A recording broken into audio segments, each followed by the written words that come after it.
just completely forgot my question. I'm sorry. Sure. We'll get back to it. Yep. Following up on that, Rutgers had a lot of short yard situations, not just on third down, but needing only 3 yards or less to get the first. On those, is there, and especially when they're running on the interior kind of consistently in those situations, is it less about scheme and more about kind of toughness and physicality up front? I mean, is there a limit to what scheme can do when they're just constantly just running on the inside to only need a yard or 2? Yeah, I think there's a combination of both, right? There's ways to take away where the ball is being directed, and there's other times that you feel really good about the number of hats that you have compared to that they have, and then it's technique and fundamentals from there, toughness, mentality, that we preach throughout the week. So I would say a combination of both those things. What did you see kind of on the tape where the breakdowns happened because they converted a lot? Yeah, absolutely. I would say a combination of both, right? There's times that we say, okay, hey, we feel really good about the defense that we're in, and we're able to limit them, and we've got to tackle efficiently, and we've got to be able to whip blocks and use our hands. And other times you say, okay, how could we call something to be able to get an extra hat, And when you saw the stops, that's what happened. And when there wasn't, it was a breakdown of the other way. I recognize there's no sort of 100% solution, but when you have a position group that takes a lot of hits, whether it's the injuries or obviously Lewis Moore getting disqualified for the targeting in really quick succession, how do you approach basically, in this case, it's safety, trying to fit so many new pieces in so quickly in a game where a couple guys go down hurt pretty quickly, then another guy disappears, and suddenly you've kind of got a whole new group back there unexpectedly. For sure. Yeah, and I obviously run that room. That's next man up, right? And that's why you train, and that's why you don't just rep. It's not like the NFL. You don't just give starters more reps than other guys. You balance that because in college football, this is what happens sometimes, right? And those guys step up, and they're expected to do just as well as the next guy. Now, as a play caller, you know what that guy does well, right? So you have to put them in position to be successful. But to me, it's that simple. It's next man up mentality, and you hold those guys to that standard, and they go take advantage of the opportunity. Is it almost more, I guess, about, you talk about knowing what those guys do well, it's almost more kind of on the coach at that point in terms of saying, I'll tweak my plan because he's better at That's right. as opposed to that guy being better at that. That's right, for sure. Yeah, so I think, we always think that way too. Okay, how's the game going? What are they trying to do to us? How do we put our guys in position to be successful? Okay, now you have a new face in that position, right? What does Amari do well compared to what was doing well? You know what I mean? There's one example of that.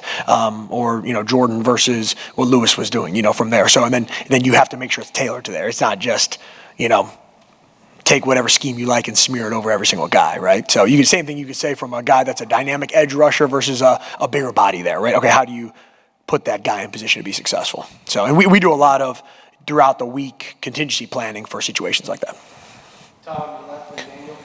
Matt, obviously Rutgers was able to run the ball very successfully on Saturday. What were your evaluations like with the defensive line in particular and linebackers too, in terms of what you saw on film from that? Yeah, to me it's technique, fundamentals, and fight. And in that game you saw some good examples of that, and you saw not as good examples of that, right? So what we do is we point out to show, hey, this is what we're capable of doing, us at our absolute best, and holding ourselves to that standard, and then I'm honest with those guys too. If okay, hey, I got to make sure that you guys are in the best position to be able to be successful, right? And then it's their job to go play as hard as they can with mentality and with fundamentals, from there. So got to beat blocks, got to tackle efficiently. You know what I mean? Like those are critical things to a team that's going to run the ball 55 times in a game, right? Is, okay, you have to keep them off schedule. If not, conversions can happen in easier situations, right? And then taking advantage of those third downs when, okay, you do have third and longer, you have to get off the field. With some of the secondary losses you had, I felt like Amari Farrell kind of ascended into a larger role Saturday. How have you kind of seen him evolve so far throughout his first year in Bloomington? Yeah, he's a talented guy. He doesn't act like a freshman. You've seen him a lot on special teams. I think very, very highly of Amari, and pleased with the way that he comes to work every single day. But he's got a bright future for sure. Mason on your right, and Seth. It seems like even though this is your first year here that you and Noah Pierre have really established a really good connection. Whenever he talks about you, it's always in glowing review. Kind of with his injury, have you had any personal talks with him about kind of how he's going to impact the team going forward, and what were you kind of feeling with him when he went down? Yeah, for sure. My heart breaks for him. Obviously a guy who has been a leader here in his 6th year. I hate that for him. My first thing is checking on his well-being, right? Making sure that he's okay and if he wants food, to give me a call and I'll pick it up for him. That was the first thing that I said to him, and whatever he needs, I'm there for him. And that's more important than anything. But I did grab him a second time after the dust had kind of settled, after a day, and let him know how important he is as a leader to our team, right? So just because he's not the health that he was before doesn't mean his impact goes away, right? So he's a guy that's, heart and soul of what we do, and that'll continue. Seth on the right from Jack.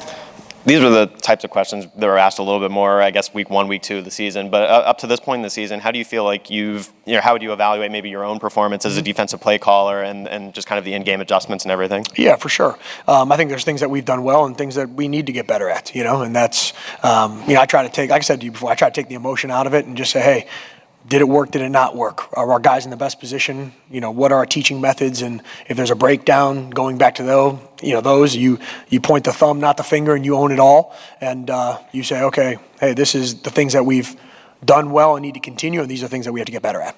So that's, I'm not trying to give you a runaround answer, but that's just being real from that standpoint and just being objective. And we work our butt off to put our guys in the best position. Jack on the right. Yeah, with Penn State's defense, I understand you're not coaching against them, but just as a defensive guy, I'm curious what you've kind of seen from them and how they've been able to be so successful. They're towards the top of the country in points allowed and things like that. For sure, yeah, they're talented, and then they've got a good scheme too. So I've known Manny Diaz for a long time. When he was at Mississippi State, was fortunate enough to spend a little bit of time down there, and he was gracious to have me come say hello to him. And when I was at Duke, he was at Miami. So we've gone against each other at times, and but I have a lot of respect for Manny and what he's been able to do. But definitely one of the best in the country. Matt, just a quick question about, did you see a more disciplined defense this week than the week before? Were you more pleased with that aspect of it? And then number 2, how much have some of the problems this year been caused by the fact that you've got so many young guys or new guys on the defensive side of the football? Mm-hmm. Yeah, great question. You can't take away plays, right? But that 80-yard run was not a disciplined moment, right? And then a missed tackle opportunity. Besides that play, I did think there was a higher level of discipline, But you can't take that away. It's got to be every single snap for the duration of a game. And then I'm not one to make excuses about new faces or young guys. This is a great group of young men that it's our job to, get in position to be able to go make plays and excel and play great defense, right? So to me, that's on all of us together as we, continue to build. Hey, Matt, over here, just in terms of Penn State's offense, what do you see from them? How explosive do you see them? Yeah, they're explosive. They've got a quarterback that has talent. They have running backs that, have shown a bunch of talent. They have receivers. They have tight ends, the line. They've got every piece, and they've been able to score a bunch of points on a number of teams, and, last year saw them face to face, obviously when I was at Ohio State, at Penn State, and that was a fourth quarter game, and they were able to, create some explosive plays in that game. So that's, I've seen it firsthand, and I got a lot of respect for these guys. You mentioned earlier the 80-yard run from Wimsatt. After Akron, there was a lot of talk about limiting the QB run, kind of all that stuff. Do you feel like you've made progress in that regard? I'm pretty sure Wimsatt, outside of that run, had like 15 for 63. So